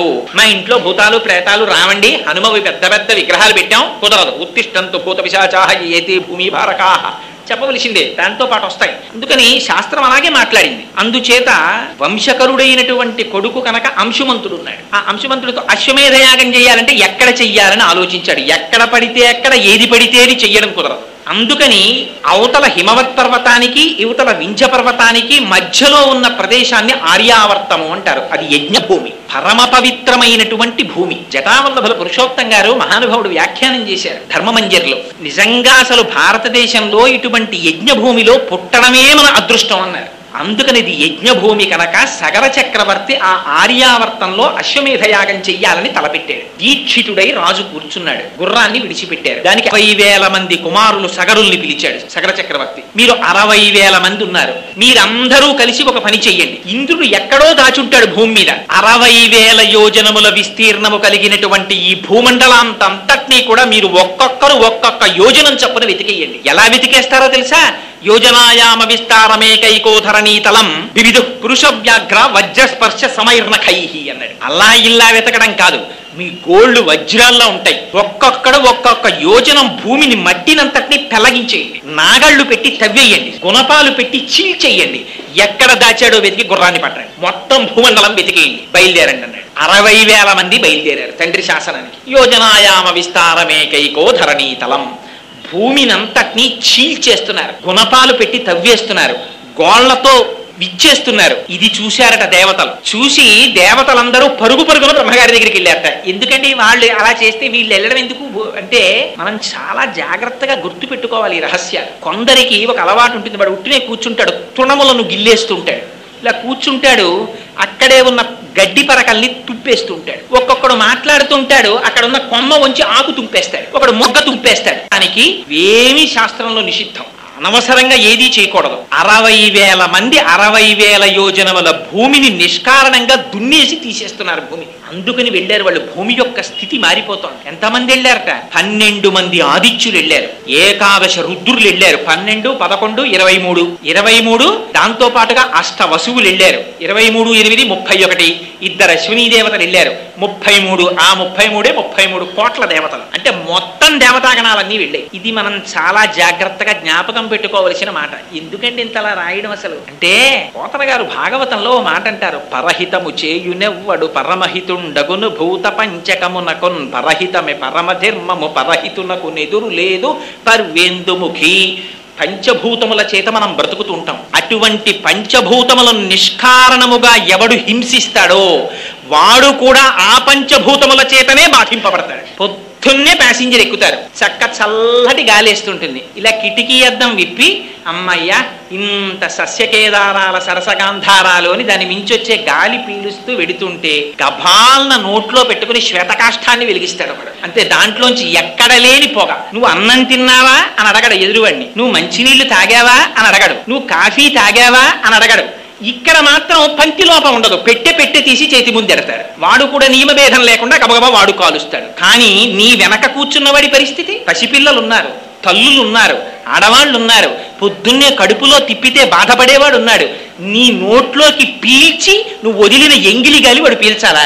నీకు వాకాటి పాండురంగారావు గారికి విశాఖపట్నం పోర్ట్ ట్రస్ట్ కారు ఇస్తే deputy director information public relations గా ఉండగా, నా సాటి భారతీయుడు రోడ్డు మీద వెడుతూ ఉండగా నేను కారులో కూర్చుని దాంట్లో ఉన్నటువంటి పెట్రోల్ని పొగగా మార్చి వాడి నాసాపుటముల మీదకి పొగని జిమ్మేటటువంటి అధికారం నాకు ఎవడిచ్చాడు?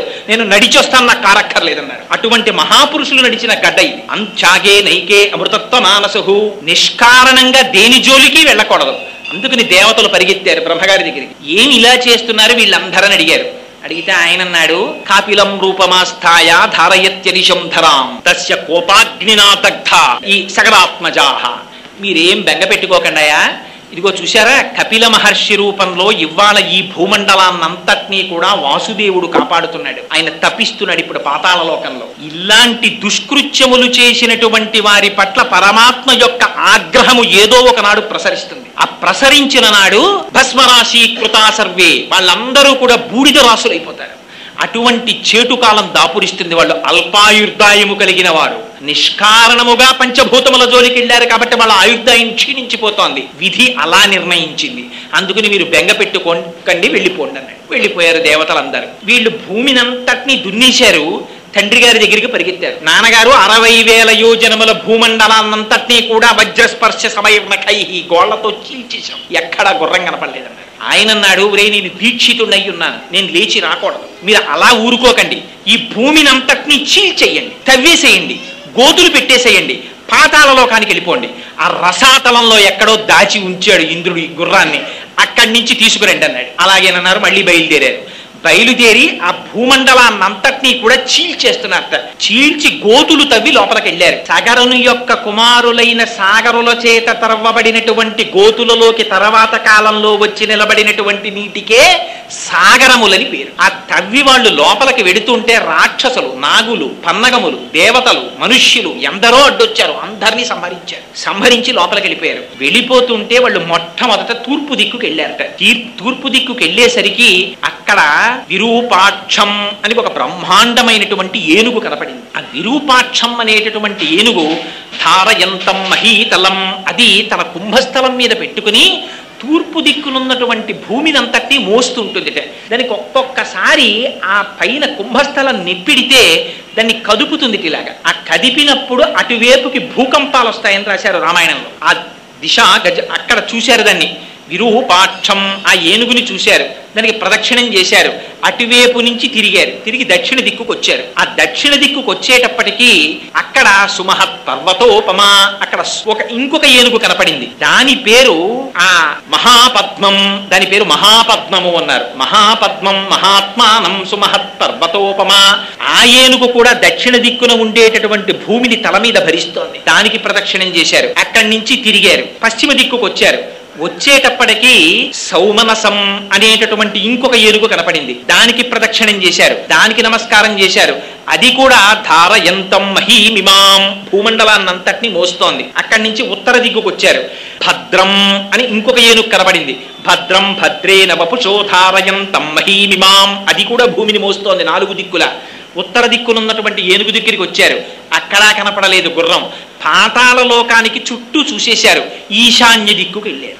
ఈశాన్య దిక్కున తపోవనంలో కపిల మహర్షి కూర్చుని తపస్సు చేసుకుంటున్నారు, అక్కడ చూశారు. అక్కడ వీళ్ళకి వాళ్ళ యాగాశ్వం కనపడింది గడ్డి మేస్తూ. ఆయన అంతర్ముఖుడై తపస్సు చేసుకుంటున్నాడు. ఈశాన సర్వ విద్యానాం ఈశ్వర సర్వభూతానాం బ్రహ్మాధిపతిర్బ్రహ్మణోధిపతిర్బ్రహ్మా శివో మే అస్తు సదాశివోం. ఆ మహర్షిని మహర్షిగా అర్థం చేసుకుని ఉంటే సగరుల యొక్క వంశం పండిపోయి ఉండేది. కానీ వాళ్ళు అనుకున్నారు ఇదే మహాత్ముల పట్ల ప్రవర్తించకూడని రీతిలో ప్రవర్తించడం అంటే ఇది. అక్కడ కపిల మహర్షి ఉన్నారు, తపస్సు చేసుకుంటున్నారు. ఈ పక్కనే గడ్డి తింటూ యాగాశ్వం కనపడింది. అంటే కపిల మహర్షే యాగాశ్వాన్ని అపహరించి తెచ్చారనుకున్నారు. ఏమిటి మనకి నేర్పుతోంది రామాయణం? నీ ఇన్ఫరెన్స్లు, నీకొచ్చిన తెలివితేటలు, నీ కంక్లూజన్స్ మహాత్ముల పట్ల పూర్తి చెయ్యకు. నీకేదో కొంత జ్ఞానం ఉందని, వారు ఎక్కడో కనపడ్డారని వెంటనే వారికి పేరు పెట్టేసి వారికి ఏదో తేడాగా నిర్ణయాలు చేసేసి నువ్వు తీర్పులు చెప్పకు, లేనిపోని ఉపద్రవాలు వస్తాయి. చూశారు కపిల మహర్షిని చూసి ఈయనే యాగాశ్వం ఎత్తుకొచ్చాడు అనుకున్నారు. అనుకుని చేతిలో పెద్ద పెద్ద గుణపాలు పట్టుకున్నారు, నాగళ్ళు పట్టుకున్నారు. ఆ చేతులతోటి దుర్మార్గుడు ఈ కపిల మహర్షిని హింసించండి అని చెప్పి ఆయన మీదకెళ్ళి పడిపోదామని పరిగెడుతున్నారు 60,000 మంది. చూశారు. శ్రుత్వాతు వచనం తేషాం కపిలో రఘునందన రోషేణ మహపావిష్టో హుంకారమకరోత్తద తస్య కోపాగ్నినా దద్దా భవిష్యంతి నృపాత్మజాః. ఆయన భస్మరాశి కృతా సర్వే సాగు కాకుచ్చ సకరాత్మజాః. ఆయన వెంటనే చేతిలో ఆయుధం పట్టుకోలేదట కపిల మహర్షి. మహాతపస్సు కలిగినటువంటి వారి లక్షణం అలా ఉంటుంది. ఆయన మొహం ఎర్రపడిందిట. ఏమిట్రా 60,000 మంది నేను గుర్రాన్ని ఎత్తుకొచ్చానని నా మీదకి వస్తున్నారా అని చూశారట. రోషేణ మహతావిష్టో, మొహం రోషం పుంజుకున్నారట. హుంకారమకరోత్తదా, హాయ్ అని పెద్ద హుంకారం చేశారట. సుందరకాండలో చెప్తారు, ప్రమమాధోరసాకాంక్షి కీచిత్తస్య నినాదేన తత్రైవ పతితా భువి. హనుమ ఒక్క పెద్ద నాదం చేశారంటే 10,000 మంది రాక్షసులు చచ్చిపోయారు. అలా ఒక్కసారి హుంకారం చేశారు కపిల మహర్షి. చేసేసరికి ఈ 60,000 మంది సగరులు కూడా బూడిద రాశులై పడిపోయారు. పడిపోయేటప్పటికీ ఆశ్చర్యపోయారు అందరూ. కపిల మహర్షి యొక్క తేజస్సు నుంచి ఉద్భవించినటువంటి కోపాగ్ని చేత కాలి బూడిదైపోయారు. ఈ వార్త ఎంతో కాలం నుంచి ఎదురు చూస్తున్నారు. ఈ సగరులు తిరిగి వస్తారు, గుర్రాన్ని పట్టుకొస్తారని. వీళ్ళు రారు, అక్కడ యజ్ఞం పూర్తవదు. చూశాడు సగరుడు, మళ్ళీ పిలిచాడు అంశుమంతుణ్ణి. ఈ మాట నువ్వెళ్ళు పాతాళానికి, కానీ ఒకటి జాగ్రత్త, వెళ్ళేటప్పుడు నీకు విరోధులైన వారు ఉంటారు కాబట్టి ఖడ్గాన్ని, బాణాల్ని, ధనస్సుని పట్టుకుని బయలుదేరు. పూజనీయులైనటువంటి వ్యక్తులు కనపడినప్పుడు మాత్రం వారిని పూజించి నమస్కరించి మాత్రమే వెళ్ళు. ఎవరిని పడితే వారిని వేధించి మాత్రం ప్రయాణించకని చెప్పాడు. బయలుదేరి తన ముందు తన తండ్రులైనటువంటి సగరులు ఎలా వెళ్ళారో అలాగే రసాతలానికి బయలుదేరాడు. సరే, మొట్టమొదటే కనపడింది ఆ విరూపాక్షం అనేటటువంటి ఏనుగు కనపడింది. ప్రదక్షిణం చేసి నమస్కారం చేశాడు. చెయ్యగానే ఆ విరూపాక్షం ఆశీర్వచనం చేసింది. అక్కడ నుంచి దక్షిణ దిక్కుకు వచ్చాడు సగరుల్లాగే. అక్కడికొచ్చి అక్కడ ఉన్నటువంటి ఆ మహాపద్మం అనేటటువంటి ఏనుగుకి ప్రదక్షిణం చేసి నమస్కారం చేశాడు. అదే ఆశీర్వచనం చేసింది. ఆ తర్వాత మిగిలిన ఏనుగులకి నమస్కారం చేశాడు. ఈశాన్య దిక్కుకు వెళ్ళాడు. కపిల మహర్షి ఆశ్రమం కనపడింది, గుర్రం కనపడింది. వెంటనే ఒక నమస్కారం చేశాడు. చేసి ఆ గుర్రాన్ని తీసుకొద్దామని దగ్గరికి వెళ్ళాడు. 60,000 మంది యొక్క భస్మరాశులు కనపడ్డాయి. వల ఏడిచాడు. అయ్యయ్యో, నా తండ్రులు 60,000 మంది బూడిదైపోయారు. వీళ్ళకి ఉత్తరగతులు లేవు. ఎందుకని? క్రోధాగ్ని చేత సంహరింపబడ్డారు. అందుకని ఊర్ధ్వలోకాలు లేవు, ఇటు అధోలోకాలు లేవు. ఆ మధ్యలో అంతరిక్షంలో ఎక్కడో వేలాడుతుంటారు. వీళ్ళకి ఉత్తమ గతులు కల్పించాలి. ఇందుకు ఈ మాట రామాయణంలో కొన్ని తరాల వరకు తప్పించారు దీనికోసం. ఎందుకో తెలుసా అండి? కొడుకై పుట్టినటువంటి వాడి లక్షణము తండ్రి గారి దగ్గర డబ్బట్టుకుపోవడం, తండ్రి గారి ఆస్తి పంచుకోవడం కాదు. మరి ఏమిటి కొడుకు యొక్క లక్షణము? తండ్రికి ఉత్తమ గతులు కల్పించుట, తన కొడుకై పుట్టినందుకు. అందుకని కొడుకు, అటువంటి వాడికే పుత్రుడని పేరు. అందుకని చూశాడు, అయ్యో మా తండ్రులకు నేను ఎలా ఉత్తమ గతులు కల్పిస్తానని బాధపడ్డాడు. అని గబగబా వెళ్ళి, అక్కడ నీళ్లు కనపడలేదు, తర్పణలు ఇవ్వాలి, పరిగెత్తుకెళ్ళి నీళ్లు తెద్దామని వెడుతున్నాడు. అక్కడి నుంచి వెంటనే ఒక్కసారి మేనమామ గారైనటువంటి గరుత్మంతుడు మాట్లాడాడు కనపడి, అయ్యో నాయనా, వీళ్ళు మరణించినటువంటిది సామాన్యమైనటువంటి దోషం చేత మరణించలేదు, మహానుభావుడైన కపిల మహర్షి యొక్క ఆగ్రహం చేత మరణించారు. వీళ్ళకి సామాన్య జలాలతో తర్పణ కుదరదు. హిమవంతుని యొక్క పెద్ద కుమార్తె అయిన గంగమ్మ తల్లిని తీసుకొచ్చి ఆ గంగా జలాలతో వీళ్ళకి తర్పణ ఇవ్వాలి. ఆ గంగ వీళ్ళ భస్మరాశుల మించి ప్రవహించాలి. అప్పుడు వీళ్ళకి ఉత్తమ గతులు వస్తాయి. అప్పటి వరకు రావన్నాడు. చూశాడు, విన్నాడు. ఒక్క సుపర్ణ వచనం శ్రుత్వా సోంశుమాన్ అతివీర్యవాన్ త్వరితం హయమాధాయ పునరాయాన్ మహాయశాహ అన్నారు. ఆ గుర్రాన్ని తీసుకుని బాధపడుతూ వచ్చి సగర చక్రవర్తికి ఈ వార్త చెప్పి యజ్ఞాన్ని పూర్తి చేశాడు. సగర చక్రవర్తి విశ్వ ప్రయత్నం చేశారు తన కుమారులకి ఉత్తమ గతులు కల్పిద్దామని. కానీ పెద్దవాడైపోయాడు, శరీరాన్ని విడిచిపెట్టేశాడు. ఆ తరువాత అంశుమంతుడు రాజయ్యాడు. మీరు ఒక్క విషయం జ్ఞాపకం పెట్టుకోవాలి, రామాయణంలో వంశంలో వీళ్ళందరూ రాజులైనప్పుడల్లా ఇదే చెప్తుంటారు మహర్షి. వీళ్ళందరికీ ఏమిటి కోరికంటే గంగ తీసుకురావాలి ఆకాశంలోంచి. అంశుమంతుడు రాజయ్యాడు. ఎలాగైనా గంగని తీసుకొచ్చి మా పితరుల్ని ఉద్ధరించాలనుకున్నాడు. కానీ ఆయన తపస్సు చేయలేకపోయాడు, గంగని తేలేకపోయాడు, శరీరాన్ని విడిచిపెట్టేశాడు. దిలీపుడు రాజయ్యాడు. దిలీపుడు, అబ్బో దిలీప మహర్షి సామాన్యుడు కాడు, రఘువంశంలో వర్ణిస్తారు. సరే, ఇప్పుడు మనకు అది ఎందుకు కానంటే ఆ దిలీప మహారాజు గారు కూడా తేలేకపోయాడు. ఆ తర్వాత భగీరథుడు రాజు అయ్యాడు. ఆ భగీరథుడు రాజు అవుతూనే నా పితృదేవతల్ని ఎలా రక్షించుకోవాలి, వాళ్ళని ఎలా ఉద్ధరించాలి అని ఆలోచించాట. ఆలోచించి మహానుభావుడు బ్రహ్మగారి గురించి తపస్సు మొదలుపెట్టాడు. ఎవరికి ఏ సమస్య వచ్చినా మొట్టమొదట బ్రహ్మగారి గురించి తపస్సు చేస్తారు. నేను అప్పుడప్పుడు అంటుంటాను, ఆయన కన్సల్టెంట్ ఫిజిషియన్ లాంటి వాడు అని. అందుకని ఆయనతోనే మొట్టమొదటి తపస్సు ప్రారంభం. ఆయన తపస్సు కూడా ఎలా చేశాడో తెలుసా అండి? భగీరథుడు బ్రహ్మగారి గురించి ఇలా తపస్సు చేసేశాడండి, బ్రహ్మగారు ప్రత్యక్షమైపోయారండి, అలా ఏం చెప్పలేదు రామాయణంలో. చతుర్ముఖ బ్రహ్మగారిని సాకారముగా ఈ కన్నులతో దర్శనం చెయ్యడానికి, తన పితృదేవతల్ని ఉద్ధరించడానికి భగీరథుడు ఎంత ప్రయత్నం చేశాడో చూడండి. ఇవాళ సంవత్సరానికి ఒక్క రోజు తండ్రికి తద్దినం పెట్టడానికి మనకి టైం ఉండట్లేదు. మనం రామాయణానికి వారసులం, సిగ్గుపడాలి మనం నిజంగా. ఆ భగీరథుడు ఎంత తపస్సు చేశాడంటే ఊర్ధ్వబాహు పంచతప అని, ఊర్ధ్వబాహు పంచతప మాసాహారో జితేంద్రియ రస్యవర్ష సహస్రాణి ఘోరే తపసి తిష్ఠిత అన్నారు. ఆయన మామూలుగా తపస్సు చేయలేదట. ఊర్ధ్వబాహు, రెండు చేతులు పైకెత్తి ఇలా పెట్టేట. 10 నిమిషాలు పెడితే గోడలు నెప్పెడతాయి మనకి. అలా పెట్టి ఉండిపోయేట ఊర్ధ్వబాహు. పోనీ అలా ఉండడం కాదుట, పంచతప, శరీరాన్ని ఎంత శోషింపజేశాడంటే 4 పక్కల అగ్నిహోత్రాన్ని పెట్టుకున్నట్ట.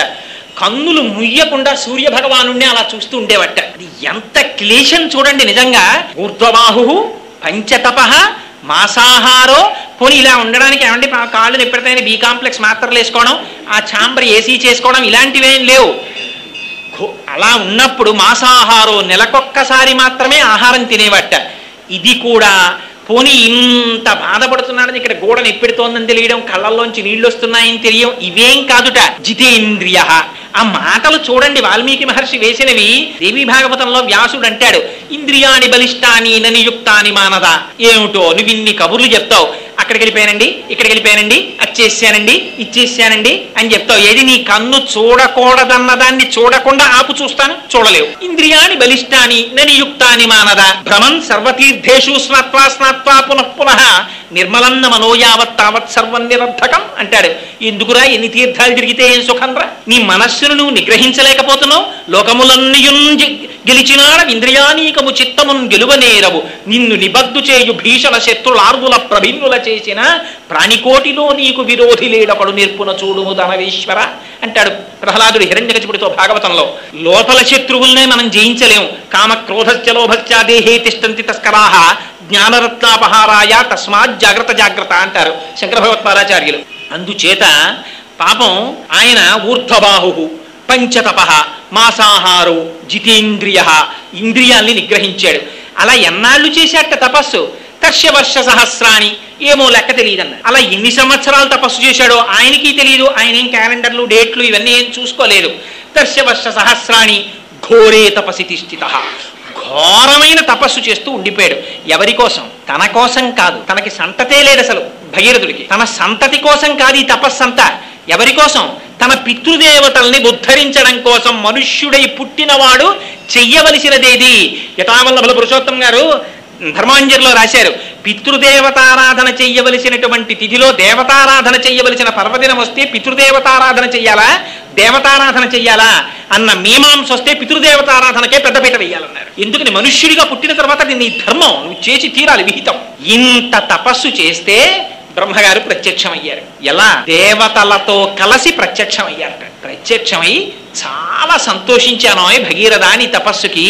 ఇంత ఘోరమైన తపస్సు దేని కొరకు చేశావు అని అడిగారు. ఆయనకి తెలియదా? కానీ అడుగుతారు.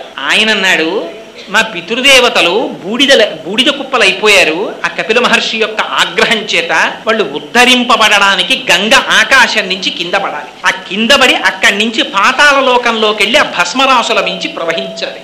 రెండు, నాకు సంతతి లేదు. అక్కడ పితృదేవతలను ఎవరు ఉద్ధరిస్తున్నారు? తాను సంతానంలో వంశంలో ఉన్నాడు కనుక తాపత్రయపడుతున్నాడు. రేపు పొద్దున తనను ఉద్ధరించడానికి వంశం ఉండాలి. మరి పితృదేవతలు సంతోషించాలంటే రెండు చెయ్యాలి. ఏమిటి? పితృ రుణం తీర్చుకోవాలంటే తాను పెళ్లి చేసుకుని పిల్లల్ని కని తీరాలి, అందుకని వివాహం చేసుకోవాలి. రెండవది ఏమిటి? తన పితృదేవతల్ని ఉద్ధరించడానికి కావలసినటువంటి పితృకార్యాన్ని తాను నెరవేర్చాలి. అందుకని మరి తనకి బిడ్డలు కావాలి కదా, అందుకని నాకు బిడ్డలు లేదన్నాడు.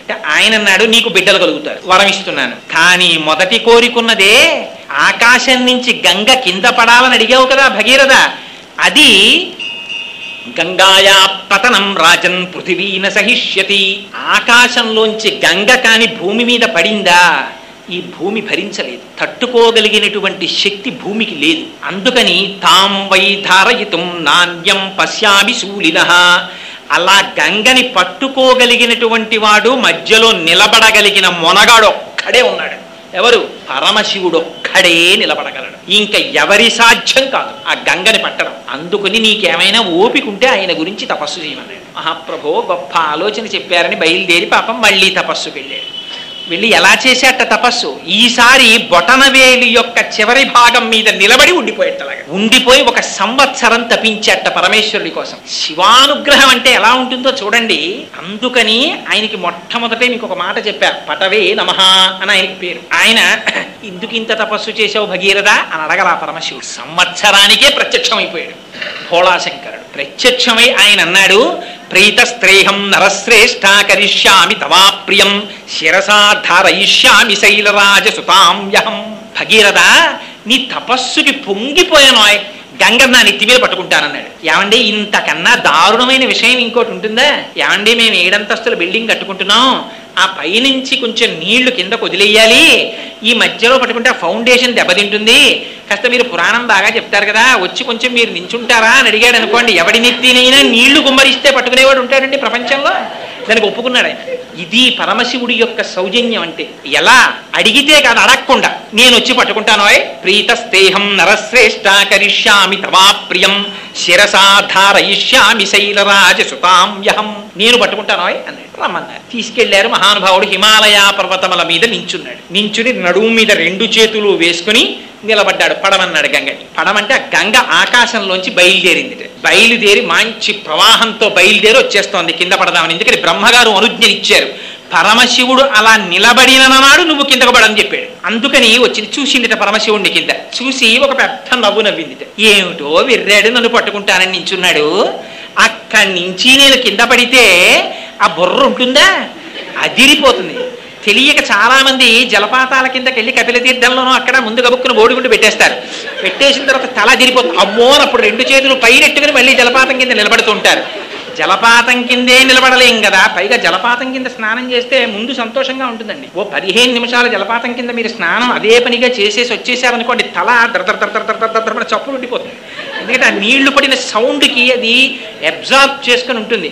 ఆ తర్వాత కాసేపు రైలు ఎక్కినా బస్సు ఎక్కినా ఇది ఎప్పటికీ తగ్గుతుందని భయం వేస్తుంది మనకి. అందుకని అలాంటిది గంగావతరణాన్ని భరించడమా? ఏమిటో విర్రాడిలా నించున్నాడు పాపం. ఓ పని చేస్తాను, వచ్చి ఇంతలా నించున్నాడు కదా, అందుకని ఈయనకి ఇచ్చే కానుక ఏమిటంటే, నేను మొసళ్లతో, తాబేటికాయలతో, ఎండ్రకాయలతో, చేపలతో పైనుంచి కింద పడి ఈయన అహంకారం పోయేటట్టుగా ఈయన్ని కూడా పాతాళానికి ఈడ్చుకుపోతానండి. ఆయనకి తెలిసిందన్నారు పరమశివుడికి. ఎలా తెలుస్తుంది? ఆయన సర్వభూతముల యందు ఉంటాడు. శివుడు లేకపోతే మంగళం ఎక్కడుందండి? లోపల ఆయన ఉన్నాడు కాబట్టి మంగళం. బాగున్నారా బాగున్నారా బాగున్నారా అని పిలుస్తారు. ఒక్కసారి ఆయన బయటికి వెళ్ళిపోయాడు అనుకోండి, షీ పోతుంది, షా అవుతుంది. అది శవం అయిపోయి చాపేసి బయట పడుకోబెట్టేస్తాడు. అందుకని ఆయనకి తెలియదు ఎక్కడ ఎవడేమనుకుంటున్నాడో. అందుకని ఆయన లోపల ప్రవేశించాడు.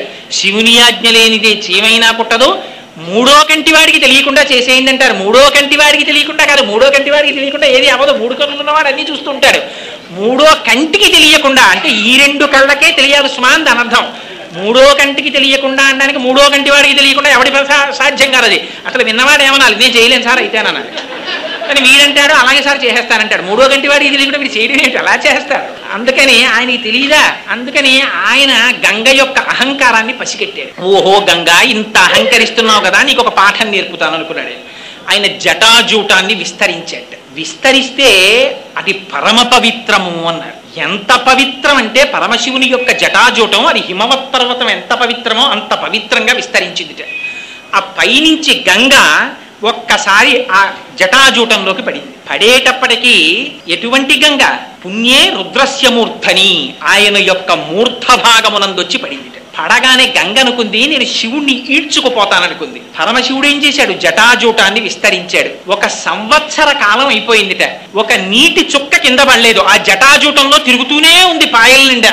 చుక్క చెమట కారినంత కిందకి కూడా జారలేదు వెంట్రుకల్లోంచి. ఇది విచిత్రం. వెంట్రుకల్లో నీళ్లు పట్టగలిగిన వాడు ఉంటాడా? పైగా కుండలో పట్టేవాడు ఉంటాడు, బిందులో పట్టేవాడు ఉంటాడు.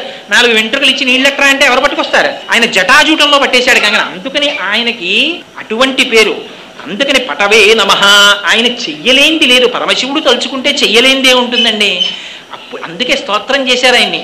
జటాటవీగల జల ప్రవాహ పావిత స్థలే గళే వలంబ్యలం వితాంభుజంగ తుంగ మాలికాం ఢమఢమఢమన్ నినాదమడ్డవర్వయం చకార చండ తాండవం తనోతున శివస్థితం జటాకటాహ సంభ్రమ భ్రమం నిలింప నిర్ఝరీ విలోల వీచి వల్లరీ విరాజమాన మూర్ధని ధగద్ధగద్ధగ జ్వలల్లలాట పక్ష పావకే కిశోర చంద్రశేఖరే రతి ప్రతిక్షణం మమ అని ఆ మహానుభావుడు జటాజూటంలో నీళ్లు పెట్టుకుని సాయంకాలం వేళ సంధ్యానాట్యం చేస్తుంటే కుండలో నీళ్లు గిరగిరా గిరగిరా తిరిగినట్టు తిరుగుతూ ఉంటుంది ఆ గంగ.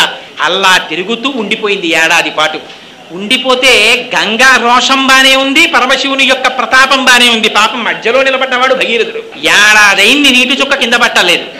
చూశాడు చూశాడు చూశాడు. పాపం అనుకున్నాడు ఏమిటిది ఎంతకీ రావట్లేదు ఏమిటని అడిగాడు. అడిగితే పరమశివుడు కట్టేశాడయ్యా, మళ్ళీ ఇంకొకసారి మళ్ళీ తపస్సు చెయ్యన్నాడు. మళ్ళీ తపస్సు మొదలెట్టాడు పరమశివుడు కోసం. స్వామి ఆ గంగ రోషానికి పోతే పోయింది, అదేమిటి స్వామి అలా కట్టేశారు, మా పితరుల్ని ఎప్పటికి ఉద్ధరిస్తారు, విడిచిపెట్టండి స్వామి అన్నాడు. సా కదం చిన్మహీం గంతుం న శక్నోత్యస్తమాస్థిత నైవ నిర్గమనం లేబే జటామండలమోహిత. ఆ జటాజూటంలో ఉండిపోయినటువంటి గంగటండి ఎప్పుడైతే పరమశివుడు మార్గం ఇచ్చాడో అది కూడా ఎక్కడ పడేటట్టు వదిలిపెట్టాట?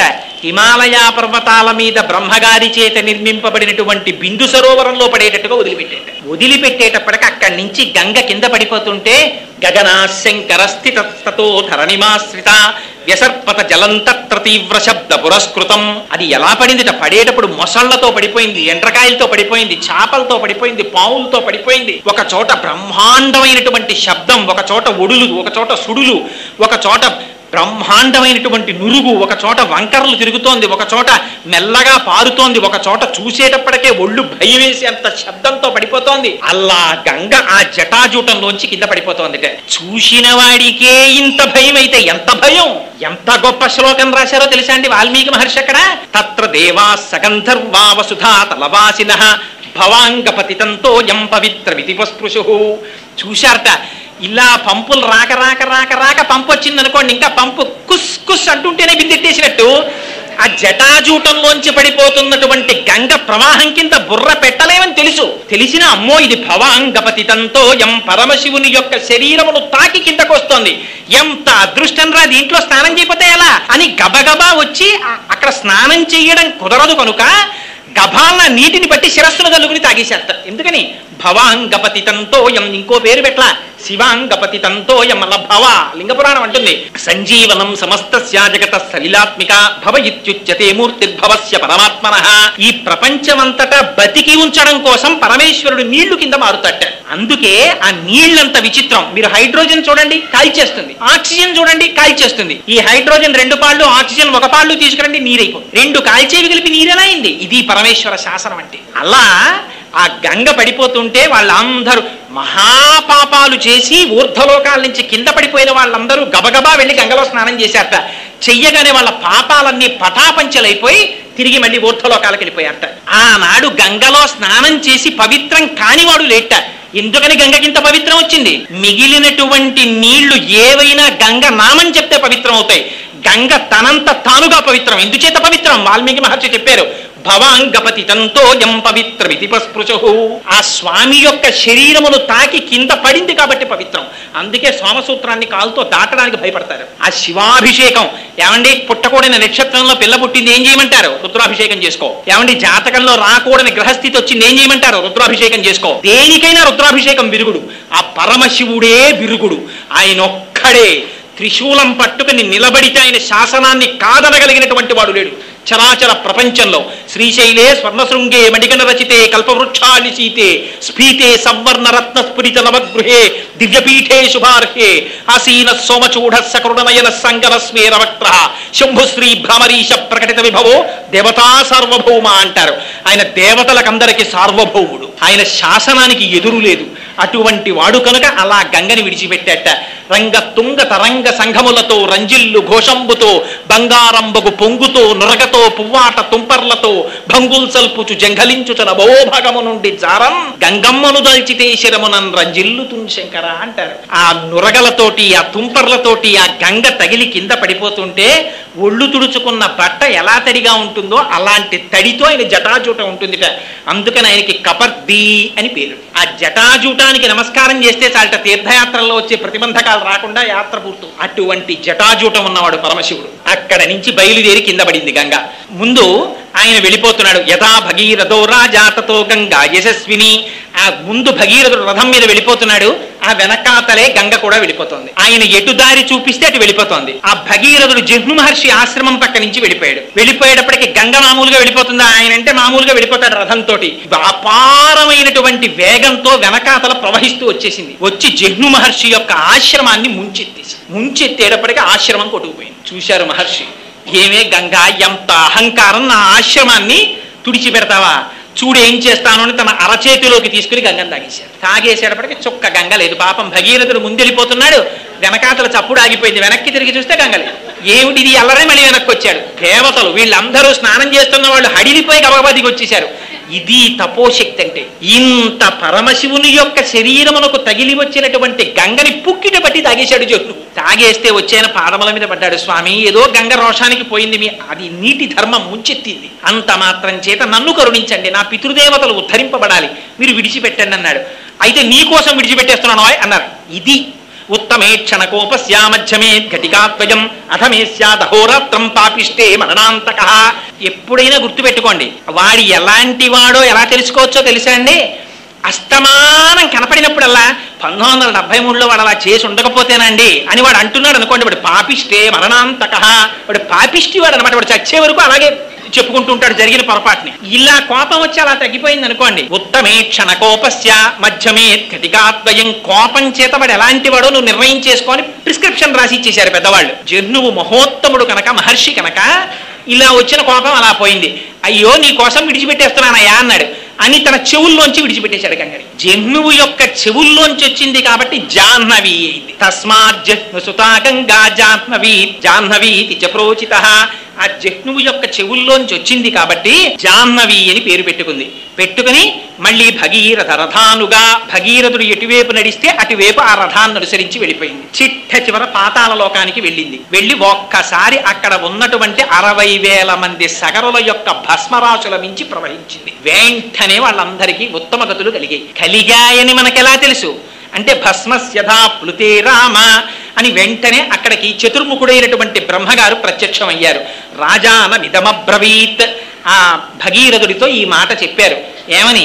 భగీరథ, నువ్వు చేసినటువంటి ప్రయత్నం చేత ఇవాళ గంగ ఆకాశంలోంచి కింద పడి ప్రవహించి నీ పితృదేవతలైనటువంటి ఈ సగరులను 60,000 మందిని ఉద్ధరించింది. వాళ్ళు స్వర్గలోకానికి వెళ్ళారు. ఈ సాగరములలో నీరు ఎంతకాలం ఉంటుందో అంతకాలము నీ పితృదేవతలు స్వర్గలోకంలో ఉంటారు. నీకు వరం ఇస్తున్నాను.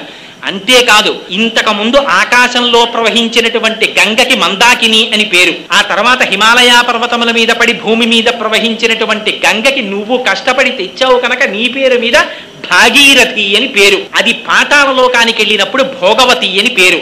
పాతాళలోకానికి వెళ్ళిన గంగ మళ్ళీ భూమి మీదకి వచ్చింది. తెలుసా అండి మీకు? వచ్చింది. ఎక్కడుందో తెలుసా? ఇప్పటికీ మీరు ఇప్పటికీ పాతాళలోకానికి వెళ్ళిపోయినటువంటి గంగ పైకొస్తే దాంట్లో స్నానం చెయ్యాలనుకుంటే ఉంది. ఇప్పటికీ వెంకటాచలం కొండ కింద ఉన్న కపిల తీర్థంలో ఉన్నటువంటి సరోవరం, ఆ కపిల మహర్షి పూజ చేసినటువంటి శివలింగం భూమిని బ్రద్దలు చేసుకుని పైకొస్తే కామధేనువు శివలింగం మీద గిట్టపట్టి మా వర్ధస్య, ఇంక పెరగకు అని అడిగింది. అందుకే కపిలలింగం మొదటి దగ్గర తెల్లగా ఉంటుంది, మధ్యలో బంగారంలా ఉంటుంది, చివర ఎర్రగా ఉంటుంది, పైన కాలి గెట్టు ఉంటుంది, పశ్చిమాభిముఖంగా ఉంటుంది, 5 ముఖాలుంటాయి, 3వ కన్ను ఉంటుంది. ఇప్పటికి కపిలలింగానికి దాని ఎదురుగుండా ఏర్పడినటువంటి సరోవరమే భోగవతి నది పైకొచ్చినటువంటి తీర్థం. ఇప్పటికీ కార్తీక మాసంలో పౌర్ణమి రోజున మిట్ట మధ్యాహ్నం 12 గంటల వేళ 10 నిమిషాల పాటు ఈ బ్రహ్మాండములలో ఉన్న సమస్త తీర్థములు వచ్చి అక్కడ పుష్కరిణిలో చేరుతాయి. అక్కడ స్నానం చేస్తే వాళ్ళకున్నటువంటి పాపరాశి అంతా ధ్వంసం అయిపోతుంది. ఇప్పటికీ అందుకే ఆశ్వీజ మాసంలో కపిలేశ్వరంలో కపిలలింగానికి అన్నాభిషేకం చేస్తారు. 450 కిలోల అన్నం వండి నమక చమకాలు చెప్తూ అన్నంతో అభిషేకం చేసి అన్నలింగం పెడతారు. ఆ లింగం మీద మళ్ళీ అన్నలింగం పెడతారు. 3 గంటలకి ఆ లింగాన్ని తీసి పుష్కరిణిలో నిమజ్జనం చేస్తారు. చేసి కూరగాయలు, పెద్ద పెద్ద ఆనపకాయలు, పొట్లకాయలు, కాకరకాయలు, ఇవన్నీ కాయలుగా ఉడికించేస్తారు. ఉడికించి వాటితో త్రిశూలం, నాగాభరణాలు, 3వ కన్ను ఇవన్నీ పెడతారు. పెట్టి చిట్ట చివర సాయంకాలం ప్రదోష వేళలో ఈ అన్నలింగాన్ని దర్శనమిస్తారు. అన్నలింగాన్ని దర్శనం చెయ్యొచ్చు. అప్పుడు ఆ అన్నలింగం మీద ఉన్న అన్నాన్ని ఉన్న కాయగూరల్లో కొంత భాగాన్ని కలిపి వచ్చిన వాళ్ళ చేతిలో ప్రసాదంగా ఇస్తారు. అటువంటి అన్నప్రసాదం ఎవరు తింటారో వాళ్ళకి రాబోయేటటువంటి ఎన్ని జన్మలున్నాయో అన్ని జన్మలలో వాడికి అన్నమునందు ఆర్తి ఉండదు, వాడికి దరిద్రం ఉండదు. ఇది నువ్వు తినకు అని డాక్టర్ల చేత వాడు చెప్పబడడు. ద్రాపేయం ధస్సస్పతే దరిద్రం నీలలోహిత. అడుగుతున్నాం కదా తెల్లవారు లేస్తే, స్వామి మాకు ఎటువంటి ఉపద్రవం రాకుండా చతుష్పదే, ఆ 4 పాదాలున్నవి, ద్విపదే, ఇవన్నీ సంతోషంగా ఉండాలని. అదిగో అక్కడికి వచ్చింది భోగవతి మళ్ళీ పైకెక్కి. కానీ గంగావతరణం మాత్రం త్రిపథక వరకు చెప్పారు. ఆ పడినప్పుడే ఆ గంగ హిమాలయ పర్వతాల మీద పడినప్పుడు 3 పాయలు తూర్పు దిక్కుకు వెళ్ళిపోయాయి. వాటికే లాదిని, నళిని, పాదిని అని పేరు. ఈ 3 పాయలు తూర్పు ముఖంగా వెళ్ళాయి, 3 పాయలు పశ్చిమాభిముఖంగా వెళ్ళిపోయింది నీరు. ఆ 3 పాయలు ఇటుపక్కకి వెళ్ళిపోయినటువంటి వాటికే సుచక్షువు, సీత, సింధువు అని పేరు. 7వ పాయ భగీరథుడి వెనకాతలు వెళ్ళింది, అది భాగీరథి. ఇగో ఈ గంగావతరణ ఘట్టాన్ని ఎక్కడ చెప్తున్నారో, ఎవరు వింటున్నారో, ఎవరు ఆ గంగమ్మ తల్లి తల మీద పడుతున్నటువంటి పరమశివుని యొక్క మూర్తికి ఒక్క నమస్కారం చేస్తున్నారో, కదా నిలింప నిర్జరీ నికుంజకోటరేవసన్ విముక్త దుర్మతి సదాశరస్తమంజలింబహం విముక్తలోలలోచనల్లలాటపాల లగ్నక శివేతి మంత్రముచ్చర సదా సుఖీ భవామ్యహం అంటాడు రావణాసురుడు. నేను ఆ 3వ కన్ను కలిగినటువంటి మహాదేవుడైన పరమశివుడికి నమస్కరించునుగాక అంటాడు. ఆ గంగావతరణం జరుగుతున్నటువంటి సన్నివేశాన్ని మనస్సులో ఒక్కసారి ధ్యానం చేసి ఆ పరమశివుని పాదములకు నమస్కరించినటువంటి వారికి ఇతపూర్వమున్నటువంటి పాపరాశి ధ్వంసం అవడమే కాకుండా సమస్త దేవతల యొక్క అనుగ్రహం వాళ్ళకి కలుగుతుందని, విశేషించి శివుని యొక్క అనుగ్రహం కలుగుతుందని, ఆ కారణం చేత వారు కోరుకున్న కోరికలు తీరడమే కాకుండా వాళ్ళకి సర్వ విధముల శ్రేయస్సు కలుగుతుందని వాల్మీకి మహర్షి రామాయణంలో చాలా తక్కువ విషయాలకి మాత్రమే ఫలస్తుతి చెప్తారు. అలాంటిది గంగావతరణ ఘట్టానికి విశేషమైనటువంటి ఫలస్తుతి చెప్పారు. అంత పరమ పవిత్రమైనటువంటి గంగావతరణ ఘట్టాన్ని కృత్తికా నక్షత్రంతో చంద్రుడు కూడిన కార్తీక మాసంలో, అందున ఇవాళ స్థిరవారం సాయంకాలం వేళ శివాలయంలో అటువంటి ఘట్టాన్ని చెప్పుకోవడం, వినడం, ఇవి మన వల్ల జరిగేవా? పరమశివుని యొక్క నిర్హేతుకమైనటువంటి కృపాకటాక్షము ప్రసరించినది కనుక ఇవాళ మనం ఆ విషయాన్ని చెప్పుకోగలిగాం. రేపటి రోజున శివ సంబంధంగా వేరొక విషయాన్ని 6:30 ప్రారంభం చేసి విజ్ఞాపన చేస్తాను. మంగళాశాసన పరైః మదాచార్య పురోగమైః సర్వైశ్చ పూర్వైరాచార్యైః సత్కృతాయాస్తు మంగళం. మంగళం కోసలేంద్రాయ మహనీయ గుణాత్మనే చక్రవర్తి తనూజాయ సర్వభౌమాయ మంగళం. ఉమాకాంతాయ కాంతాయ కామితార్థప్రదాయినే శ్రీగిరీశాయ దేవాయ మలినాథాయ మంగళం. కరచరణకృతం వా కర్మ వాక్కాయజం వా శ్రవణనైనజం వా మానసం వాపరాధం విహితమభిహితం వా సర్వమేత్తక్షమస్వ. శివ శివ కరుణాబ్ధే శ్రీ మహాదేవ శంభో. సర్వం శ్రీ ఉమామహేశ్వర పరబ్రహ్మార్పణమస్తు. స్వస్తి.